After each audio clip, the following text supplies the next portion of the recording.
Presiden Prabowo Subianto menyoroti kekayaan alam Indonesia yang melimpah, namun masih banyak rakyat yang hidup dalam kesulitan.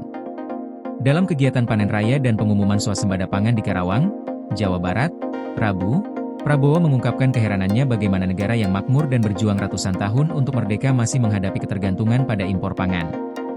Ia menekankan, Indonesia adalah negara yang tanahnya subur, diberkati alam yang luas dan kaya, namun masih mengimpor bahan pangan dari luar negeri. Hal ini, menurut Prabowo, tidak masuk akal dan bertentangan dengan keadilan bagi rakyat. Ia menyebut, meski bukan seorang profesor atau orang pintar, ia mampu membedakan mana yang benar dan salah, yang masuk akal dan tidak masuk akal, serta memahami keadilan dan ketidakadilan di tanah air. Presiden juga menyinggung tuduhan yang pernah diarahkan kepadanya, bahwa ia ingin menjadi diktator atau melakukan kudeta. Prabowo menegaskan bahwa sejak muda, ia telah bersumpah sebagai prajurit Tentara Nasional Indonesia, sebuah institusi yang lahir dari rakyat dan untuk rakyat.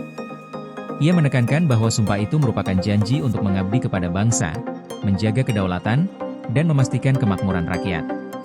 Lebih jauh, Prabowo mengenang peran rakyat Indonesia, terutama para petani, saat perjuangan kemerdekaan.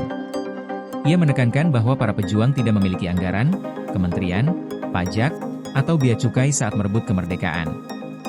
Dukungan yang menguatkan para pejuang justru datang dari rakyat sendiri, yang menyediakan makanan, sumber daya, dan semangat. Para petani, menurut Prabowo, adalah tulang punggung perjuangan bangsa, karena merekalah yang memberi makan tentara dan pejuang di medan perang.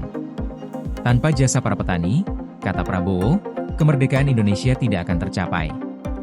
Dalam konteks itu, Prabowo menegaskan pentingnya mengapresiasi kerja rakyat dan petani saat ini. Ia menyatakan, keberhasilan Indonesia mencapai swasembada pangan adalah bukti nyata bahwa kerja keras pemerintah bersama rakyat membuahkan hasil. Swasembada pangan bukan sekadar angka statistik, tetapi simbol kemandirian bangsa dan penghormatan terhadap jasa rakyat, terutama petani, yang menjadi fondasi kemerdekaan dan kesejahteraan Indonesia. Presiden menutup pernyataannya dengan menekankan bahwa perjuangan untuk kedaulatan pangan dan keadilan bagi seluruh rakyat Indonesia akan terus dilanjutkan. Ia menegaskan, semua langkah yang dilakukan pemerintah bertujuan memastikan kekayaan negara dapat dinikmati oleh seluruh masyarakat, sekaligus menghargai jasa rakyat yang menjadi dasar dari keberhasilan bangsa ini. Koordinasi PLN dengan TNGL jelang Hari Kesaktian Pancasila, listrik terbangun, alam tetap lestari. Panen perdana garam Aceh.